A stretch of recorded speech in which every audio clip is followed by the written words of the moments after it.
क्योंकि optimum level पे उनका प्रोडक्शन है, सप्लाई लाइन पूरी तरह से फुल है। डिमांड अगर जनरेट नहीं होगा बिकॉज ऑफ हाई प्राइस तो मुश्किल हो जाएगा। और डिमांड जनरेट इसलिए नहीं होगा क्योंकि एक तरफ एक क्रंच है एम्प्लॉयमेंट का, तो एम्प्लॉयमेंट अगर बढ़ेगा नहीं तो इनकम नहीं बढ़ेगा, इनकम नहीं बढ़ेगा तो लोग कंज्यूमर उस तरह से बन नहीं पाएंगे और गाड़ी नहीं खरीद पाएंगे, तो फिर उसका इंपैक्ट होगा। अब सरकार की तरफ से एक संदेश मिल रहा है, मुझे नहीं मालूम कि यही हो जाएगा। संदेश ये मिल रहा है कि 18% के भी नीचे जीएसटी लाया जा सकता है। लेकिन अगर 18% भी आ गया जीएसटी सरकार की तरफ से ऑटोमोबाइल पे, गाड़ियों पे, फोर व्हीलर्स पे, तो आप 10 लाख की गाड़ी में तो सीधा सीधी 1 लाख रुपए आप घटा दीजिए, सस्ता हो गया। और बाकी फिर इंश्योरेंस पर भी सस्ता होगा, अन्य सेस पर भी घटेगा। तो इस तरह से 1,40,000, 1,50,000 के आसपास 10 लाख की गाड़ी पे आपको बेनिफिट होने जा रहा है।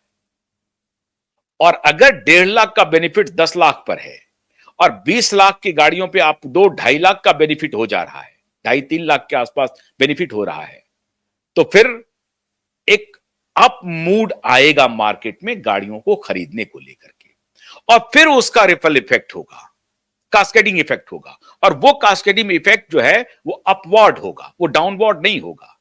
क्योंकि अब गाड़ियों का सेल बढ़ेगा, सेल बढ़ेगा तो सर्विस सेंटर जाएगा, फिर एम्प्लॉयमेंट होगा, फिर इनकम होगा, तमाम तरह की चीजें होंगी और वो एक चेन क्रिएट कर देगा, अप मूड हो जाएगा। तो अभी जो स्थिति है, और जब हमारी गाड़ियां यहां पर सस्ती होंगी तो हो सकता है कि हम उसको एक्सपोर्ट करने की भी हालत में हो, हम एक्सपोर्ट भी करना शुरू कर दें। एक अकेला ऑटोमोबाइल सेक्टर पे अगर सरकार ने जीएसटी को 15% ला दिया तब तो समझिए कि खेल हो गया। अभी मैन्युफैक्चरर जो है, कंपनियां जो है वो बेनिफिट दे रही हैं, लाभ दे रही हैं कि आप पहले खरीद लें। लेकिन अगर दिवाली के आसपास भी 15% पे आ गया 18% के बजाय, तो समझिए कि बल्ले बल्ले है। और अगर ऑटोमोबाइल सेक्टर पे ये आता है तो क्या ये रियल एस्टेट पे भी जाएगा? क्या ये अन्य जो इंजीनियरिंग सर्विसेज है उस पर भी जाएगा? अगर ऐसा हुआ तो समझिए कि पूरा इकोनॉमी ओवरहॉल हो जाएगा। और इसीलिए भारत के उन लोगों की निगाह प्रधानमंत्री पर टिकी हुई है कि वो कुछ दीपावली के पहले राहत देंगे। मित्रों, व्यापारी वर्ग की हालत बहुत अच्छी नहीं है। आप किसी भी व्यवसायी से जाकर के पूछिए, स्मॉल मीडियम सेक्टर जो है वो भी क्राइसिस से गुजर रहा है, बड़ी कंपनियां भी क्राइसिस से गुजर रही है। और उसके बाद ये ट्रंप का जो टैक्स है, इसका एक बहुत बड़ा इंपैक्ट होगा। इसलिए अब हमारे सरकार के पास कोई ऑप्शन नहीं है। अपनी इकोनॉमी को अगर उनको अपस्विंग नहीं दे पाएंगे और उनका मूड अगर मान लीजिए स्टैग्नेंट भी रहा तो भी कुछ नहीं होने वाला है। मान लीजिए कि डाउनवर्ड नहीं है और स्टैग्नेंट कर जाए, तब भी कोई लाभ नहीं होगा, क्योंकि फिर वो अल्टीमेटली वो डाउनवर्ड ही जाएगा।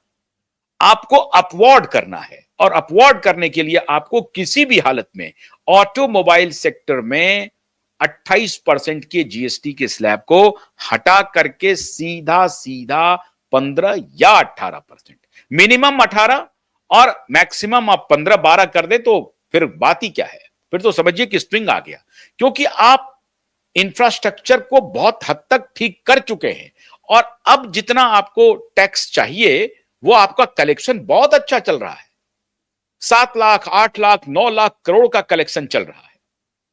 तो इस तरह से अगर कलेक्शन बढ़ता गया और बहुत हद तक आपने इंफ्रास्ट्रक्चर को दुरुस्त किया है और दुरुस्त करने की आवश्यकता है, लेकिन इंफ्रास्ट्रक्चर दुरुस्त करने के चक्कर में पता चला कि आपने चूसने के चक्कर में आपने एक खून का एक बूंद भी नहीं छोड़ा लोगों के जहन में, तो फिर उनको एनीमिया होगा और खून की कमी से उनकी मौत हो जाएगी। फिर आपके इंफ्रास्ट्रक्चर जो आपने डेवलप किए हैं उस पर चलने वाला कोई नहीं रहेगा। जो आपने सड़क बनाए हैं ना उस पर कोई चलेगा, जो आपने एयरपोर्ट बनाए हैं ना वहां कोई पहुंचेगा, और रेलवे में वंदे भारत की तरफ कोई देखेगा नहीं। इसलिए जरूरी है कि अपनी उस आबादी को जिंदा रखा जाए, उस इंडस्ट्री को जिंदा रखा जाए जो इंडस्ट्री क्राइसिस में है। और इस क्राइसिस से उबारने का एक बहुत बड़ा तरीका हो सकता है जो प्रधानमंत्री ने लाल किले के प्राचीर से घोषणा की है कि हम जीएसटी में कुछ करेंगे। कुछ नहीं, आप मिनिमम 15% पे आके टिका दीजिए, 18% भी नहीं, 15% कर दीजिए ऑटोमोबाइल सेक्टर का टैक्स, और देखिए फिर देश की हालत बल्ले बल्ले होगा। नहीं तो प्रधानमंत्री जी त्राहिमाम मचने वाला है। अब या तो आप अपने बात पर टिके रहे या फिर अपने बात से मुकर जाएं। टिके तो रहेंगे, पता चला आपने 28 से घटा करके 20 कर दिया, बहुत इंपैक्ट नहीं होगा। 28 से घटा करके 15 कर दीजिए, तब फिर बात बनेगी। तब फिर आप देखिए देश में आपको फिर ट्रंप के सामने झुकने की जरूरत नहीं है। भारत में उतना सामर्थ्य है जो खुद को खड़ा कर लेगा। इतना बड़ा कंज्यूमर बेस किसी भी इकोनॉमी को चांद पर पहुंचा सकता है। तो आप वो कहते भी हैं, और हमारी पूरी युवा आबादी है, हमारी तो कंज्यूमर बेस हमारी युवा है, बूढ़ी कंज्यूमर बेस नहीं है हमारी, बहुत युवा कंज्यूमर बेस है। तो इसका तो आप समझिए लॉन्ग टर्म का इंपैक्ट है। लोग गाड़ी खरीदेंगे, फिर 5 साल के बाद फिर बेचेंगे, फिर गाड़ी खरीदेंगे, तो ये कंज्यूमर बेस बढ़ता ही जाएगा। अभी जो 18 साल के युवा हैं उनको अगर आपने रोजगार दे दिया 2-3 साल के बाद, तो वो 25-26 साल के बाद फिर वो नए गतिविधि में आएगा, फिर नया रोजगार आएगा। तो ये सिलसिला अभी चलेगा हमारे यहां। तो ऐसी परिस्थिति में इकोनॉमी से उबारने के लिए प्रधानमंत्री को अपने कहे हुए बात पर अडिग रहना पड़ेगा।